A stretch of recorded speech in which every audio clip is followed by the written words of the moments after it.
نصرت کے اثرات کیا ہے فتح کے صورت میں؟ تو جب نصرت آئے اور غلبہ، ورأیت الناس، تو آپ نے دیکھ لیا لوگوں کو کہ داخل ہو رہے ہیں اللہ کے دین میں افواجن، گروہ در گروہ، جماعت در جماعت لوگ داخل ہو رہے۔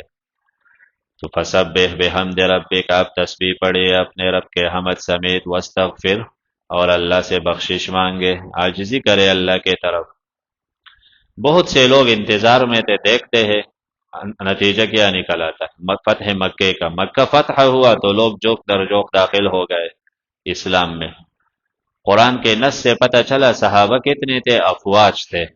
یہ قرآن کا نص ہے نا، فوج، فوج میں بہت لوگ ہوتا ہے، اور افواج تو فوج کا جمع ہے، یعنی بہت سے جماعت تھے، صرف ایک جماعت نہیں، جماعت در جماعت۔ تو شیعہ جو کہتے ہیں کہ 5 رہ گئے، باقی سب نعوذ باللہ ادھر ادھر ہے، یا ان کے کفریہ باتوں کے وجہ سے کہ وہ مرتد ہوئے، صرف 5 تن پاک ہے۔ تو افواجن کا کیا معنی کرو گے؟ قرآن کہتا ہے کہ اسلام میں تو لوگ فوج در فوج داخل ہو گئے، یہ سب صحابہ بنے، اور آپ ان میں سے چند مانتے ہو تو نص کا خلاف کرتے ہیں، اور کسی ایک لفظ کا انکار کفر ہوتا ہے۔ آپ دیکھو گے کہ لوگ داخل، تو آپ علیہ السلام نے دیکھ لیا فوج در فوج لوگ اسلام میں داخل ہو گئے۔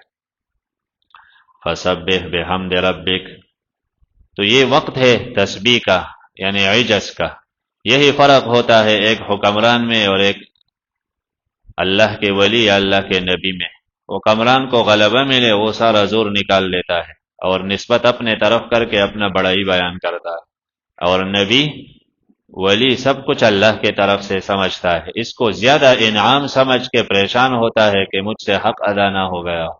تو اور عجز میں تسبیح، آپ علیہ السلام فتح مکہ کے وقت ایسے عاجزانہ صورت میں آ رہے تھے کہ داڑھی مبارک وہ اونٹ کے کوہان کے ساتھ لگ رہی تھی، یعنی سینہ تان کے نہیں، انتہائی سجدے عجز کے حالات میں داخل ہو رہے تھے۔ فسبح بحمد ربک، اپنے رب کے حمد کے ساتھ تسبیح پڑھیے، سبحان اللہ، الحمدللہ، واستغفرہ، بخشش مانگیے۔ استغفار، آپ علیہ السلام تو پاک ہے، استغفار رفع درجات کے لیے ہوتا ہے۔ یا واستغفر معنی مراد عاجزی کرو اللہ کے طرف، یا واستغفر امت کے لیے استغفار ہے، یقیناً اللہ تواباً بہت توبہ قبول کرنے والا ہے۔